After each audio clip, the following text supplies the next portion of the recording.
California's other drought. A major earthquake is overdue. This is on the conversation by Professor of Geophysics and Department Head Richard Astor, Colorado State University. Now, this was written about a year before a year and a half, I would say, before the Ridgecrest earthquakes. And I'm not fear-mongering. This is exactly what is being stated for us to be very careful about from geologists, scientists. California's other drought, a major earthquake is overdue. California earthquakes are a geological inevitability. The state straddles the North American and Pacific tectonic plates and is crisscrossed by the San Andreas and other active fault systems. Tragic quakes that occurred in 2017 near the Iran-Iraq border and in central Mexico, with magnitudes of 7.3 and 7.1, respectively, are well within the range of earthquake sizes that have a high likelihood of occurring in highly populated parts of California during the next few decades. Now, thank goodness, the Ridgecrest 7.1 was in an area that was not densely populated, and it was in the evening when people were not asleep in their beds, and it helped that we had the foreshock of 6.4 on July 4th, the day before, and people were alert and ready for, because they were warned that there could be the same or bigger earthquake. And no one lost their lives in that, thank goodness. So California could have a bigger one in the next few decades. The earthquake situation in Florida is actually more dire than people who are not seismologists like myself may realize. Although many Californians can recount experiencing an earthquake, most have never personally experienced a strong one. For major events with magnitude of 7 or greater, California is actually in an earthquake drought. Multiple segments of the expansive San Andreas fault system are now sufficiently stressed to produce large and damaging events. The good news is that earthquake readiness is part of the state's culture, and earthquake science is advancing, including much improved simulations of large quake effects and development of an early warning system for the Pacific coast. The last big one, California occupies a central place in the history of seismology. The April 18, 1906 San Francisco earthquake of magnitude 7.8 was pivotal to both earthquake hazard awareness and the development of earthquake science, including the fundamental insight that earthquakes arise from faults that abruptly rupture and slip. The San Andreas fault slipped as much as 20 feet in that earthquake, 20 feet in the 1906 earthquake. Although ground shaking damage was severe in many places along the nearly 310-mile fault rupture, that's 500 kilometers, much of San Francisco was actually destroyed by the subsequent fire due to the large number of ignition points and a breakdown in emergency services. The scenario continues to haunt earthquake response planners. Consider what might happen if a major earthquake were to strike Los Angeles during fire season. Seismic science. When a major earthquake occurs anywhere on the planet, modern global seismographic networks and rapid response protocols now enable scientists, emergency responders, and the public to assess it quickly, typically within 10 minutes or less, including location, magnitude, ground motion, and estimated casualties and property losses. And by studying the buildup of stress along mapped faults, past earthquake history, and other data and modeling, we can forecast likelihoods and magnitudes of earthquakes over long periods in California and elsewhere. However, the interplay of stresses and faults in the earth is dauntingly chaotic. And even with continued advances in basic research and ever-improving data, laboratory and theoretical studies, there are no known, reliable, and universal precursory phenomena to suggest that the time, location, and size of individual large earthquakes can be predicted. Major earthquakes thus typically occur with no immediate warning whatsoever, and mitigating risks require sustained readiness and resource commitments.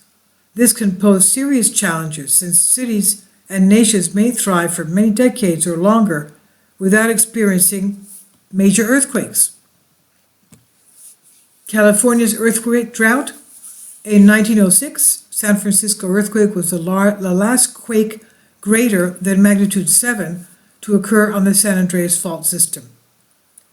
The inexorable motions of plate tectonics mean that every year, strands of the fault system accumulate stresses that correspond to a seismic slip of millimeters to centimeters.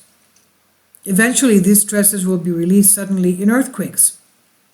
But the central southern stretch of the San Andreas Fault has not slipped since 1857, and the southernmost segment may not have ruptured since 1680. We're talking about the southern part, Los Angeles and that area.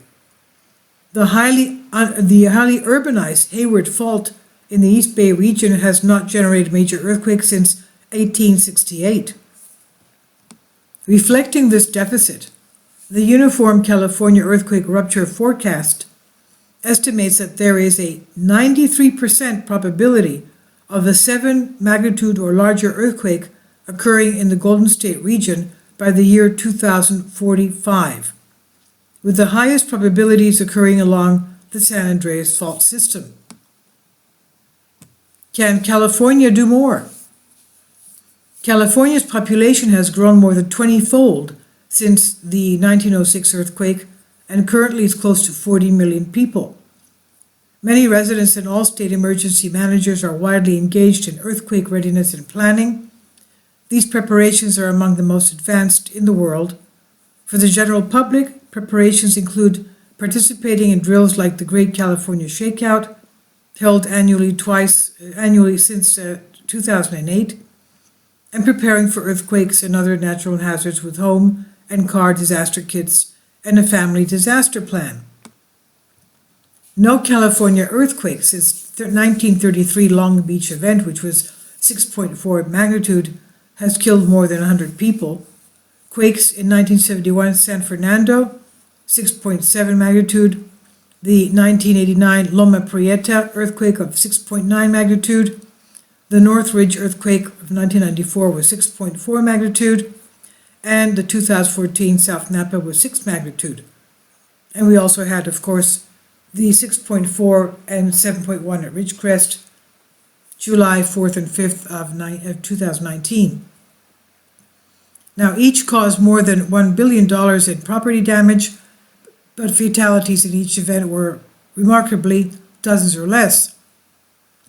Strong and proactive implementation of seismically informed building codes and other preparations and emergency planning in California saved scores of lives in these medium-sized earthquakes. Any of them could have been disastrous in less prepared nations.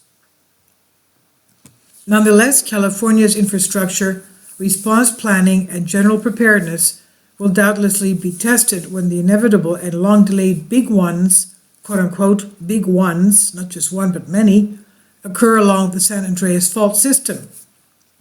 Ultimate damage and casualty levels are hard to project and hinge on the severity of associated hazards such as landslides and fires. Several nations and regions now have or are developing earthquake early warning systems which use early detected ground motion near a quake's origin to alert more distant populations before strong seismic shaking arrives. This permits rapid responses that can reduce infrastructure damage. Such systems provide warning times of up to 10 seconds, tens of seconds, in the most favorable circumstances, but the notice will likely be shorter than this for many California earthquakes. Early warning systems are operational now in Japan, Taiwan, Mexico, and Romania. Systems in California and the Pacific Northwest are presently under development with early versions in operation. Earthquake early warnings is by no means a panacea for saving lives and property, but it represents a significant step towards improving earthquake safety and awareness along the West Coast. Managing earthquake risk requires a resilient system of social awareness, education, and communications coupled with effective short and long-term responses and implemented within an optimally safe built environment. As California prepares for large earthquakes, after a hiatus of more than a century, the clock is ticking. This is on The Conversation.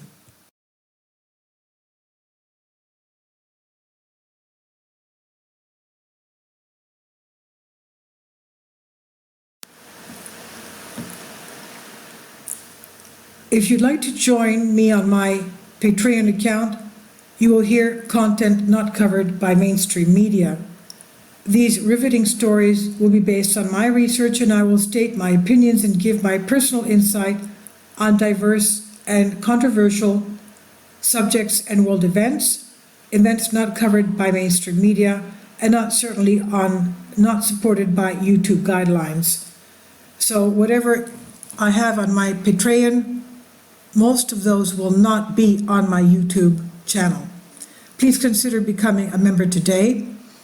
More of the most significant and important videos will be on my Patreon channel. Your support helps me to continue my research and keeps this YouTube channel alive. And we depend on your support, your generous charity, because we help economically challenged families here in Athens, Greece, in Kapota, and we also help the young generation with university tuition and the community around our church. Thank you.